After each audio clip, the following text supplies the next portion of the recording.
What is up, guys? Team Yugi here with another video, and I know what you're thinking. Well, you just saw Burning Abyss deck profile. Why do I see more Burning Abyss on the screen? Well, we took the deck that I showed you guys to locals, and unbeknownst to me, we were actually doing a win a mat tournament. I didn't win the mat, but I got second place. So let's dig right into this and take a look. But before we do, make sure you guys go ahead and smash that subscribe button, turn the notification bell on, so you guys get all those lovely notifications when I post a brand new video. Let's hop right into this.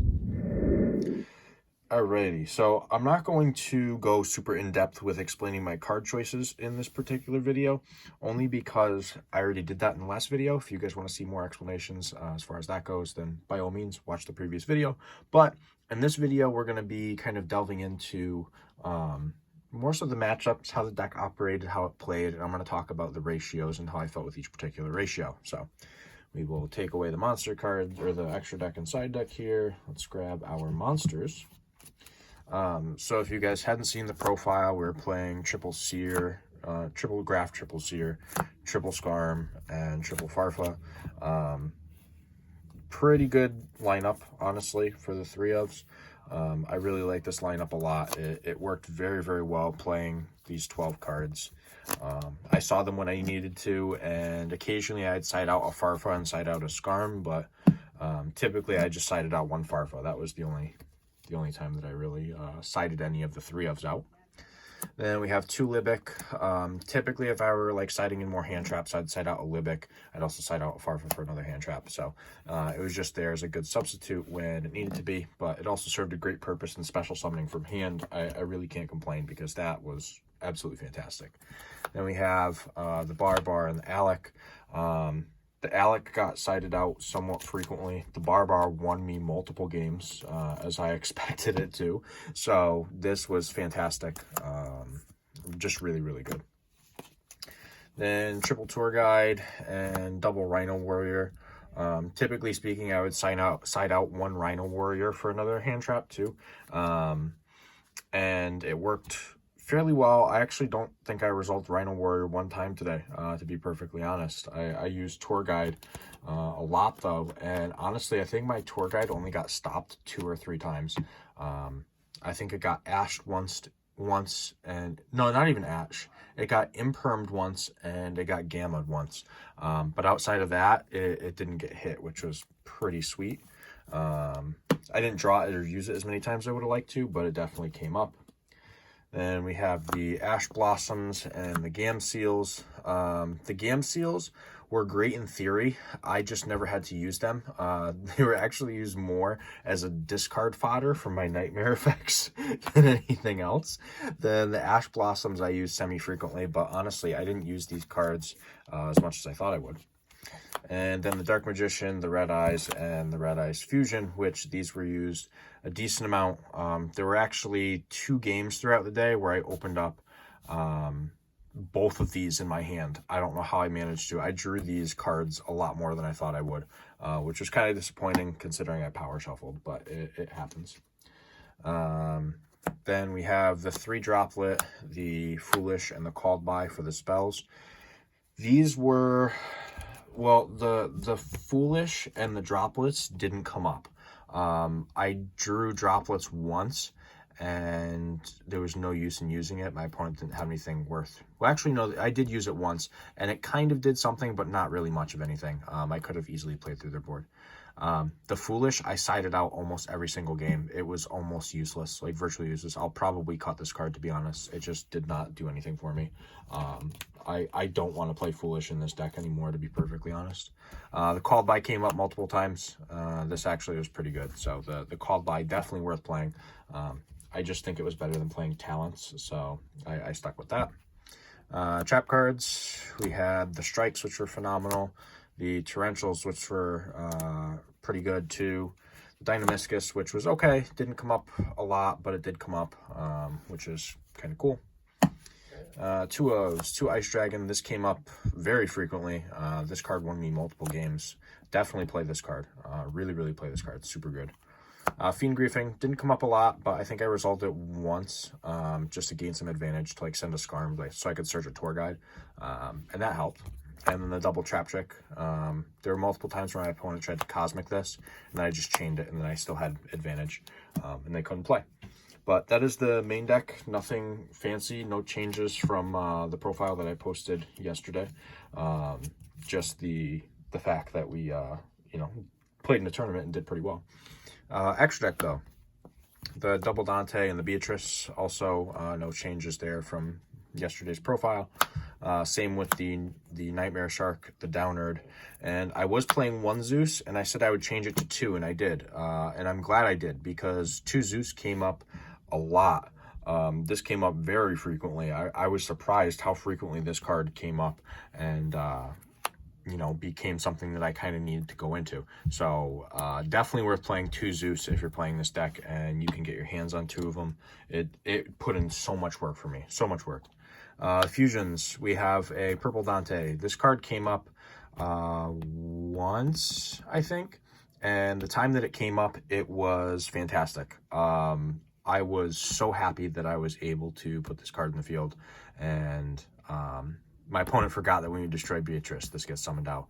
And then I pitched a Seer, drew a card, which ended up being a Graph, which was great. And then the Seer summoned back a regular Dante, and we were good to go. Then, of course, the Dragoon and the Verte. This was pretty good. There were times where I'd open up 2 BA monsters that weren't like Graph or Seer, so I couldn't do much. And I just special both, make a Verte, and then just go off from there. My opponent really couldn't play through Dragoon. People really struggled to play through Dragoon today, which is fantastic. Other Link 2s, we played a Cherubini and a Masquerena. This is good. I think that the Cherubini was great for Link climbing. The Masquerena, I think I played out once or twice. There was a time where I played it out because I drew into Red Eyes Fusion, and I wanted to do BA plays because I felt that they were better and they served more interruptions, which was nice. And then you know, the IP came up that time, like when I would draw materials for Dragoon. That was basically all that I summoned this card for. I honestly would think about cutting it, considering I went to Anaconda more, but Masquerena is just too good to cut, so I had to leave it. 1 Nightmare Phoenix and Unicorn, which is the same ratio from what I was doing before. Everyone already knew that, so nothing to really discuss there. And then the Access Code Talker, which came up, I want to say, twice today. Typically, the trap cards were enough to, in the Zeus, was enough to make my opponent concede. So the Access Code really wasn't overly relevant. That's okay, though. It happens. But I think it grabbed me a game or 2, so I can't complain there. Moving on to the side deck. Side deck is pretty much the same too, I think. 3 Lancia and 3 Droll, which these came up a lot, actually. They came up very frequently, so these were fully worth it, both of these hand traps. I fully recommend it, to be perfectly honest. Then the triple Ogre. This came up too. This was actually really good, to be perfectly honest. I was thoroughly impressed with how amazing Ogre was. Overall, just a super fantastic card. Really, really good card. I played, ironically enough, round 4, I played against a Generator player, which is crazy to be that late in a 24-man tournament playing against Generators, when my record was as good as it was. So this was actually amazing against Generators because you just hit the field spell and then they kind of can't play. Then back row removal, triple twisters, 1 feather duster, and then the red reboot. This was, I don't want to say it was subpar. I just didn't play against any back row decks really. So these didn't come up. They just didn't come up. I don't know why. I just didn't see them or need them. Then the 1 Mischief for the Gnomes. There were actually, I don't think there were any people playing Virtual World today. I think there wasn't a single Virtual World deck. A lot of Drytron. Our locals has a significantly large amount of Drytron, but no Virtual World. So this card was kind of useless today. That's okay though. It does happen. But basically, to go over the matchups and everything for the deck. I mean, I played against, I think round 1 was against Virtual World. I'm just going to leave these here because I figure you guys don't want to just stare at my playmat blank. Put something there that's a little more aesthetic. I played against Virtual World, I'm sorry, Drytron round 1, and I beat that. Round 2 was a draw. That was the first draw that I've had in a long time. That was against Heroes. The game 2 took a long time. And he ended up like outgrinding me in game 2, and then game 3 there was literally no progression in the game. Like, both of us had such bad openings that we really couldn't do much. So game 3 we just ended up going into time, and we both had 8,000 life points left still, so nothing really happened there. After that I played Shadal Invoked, and I beat that. Round 4, like I said, was Generator. I ended up taking that win, which was pretty good. That was actually a really good game. He was really good with the deck. I just played Zeus, and he could not play around a Zeus. That just wasn't happening. Even like with his negations. That was the game that the Droplet actually came up. I used the Droplet, and he just couldn't play. And then last round was Dragon Link, which I ended up taking the win, which was pretty sweet too. So it was like I played 2 decks that were more roguish, and then I played 3 decks that were a lot more relevant, in that of, you know, Dragon Link, Drytron, and Shadal Invoked, which is still very viable. That deck is crazy. I swear by that deck too. But I mean, Ice Dragon's Prison completely outed the window, so he couldn't even play. But those were the matchups. Like I said, I got second place out of 24 people. Super fun local.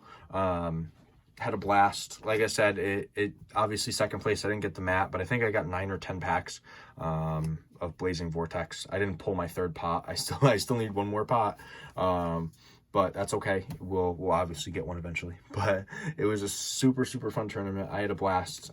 Very enjoyable. Got to hang out with some people, talk about you know, how I play weird decks now, because I don't really play anything overly competitive, just because this is more fun for me. But yeah, overall fun tournament.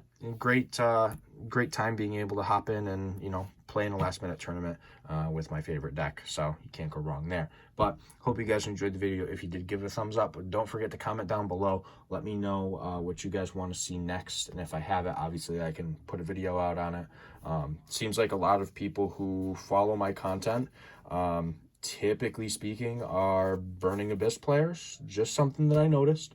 I noticed that I have a lot of BA players who love to watch what I post. So I'm going to try and do BA variants when I can, because obviously that's kind of important. But like I said, if you guys enjoyed the video, give it a thumbs up, comment down below, let me know what you think. And for right now, this is Team Yugi Feels signing out.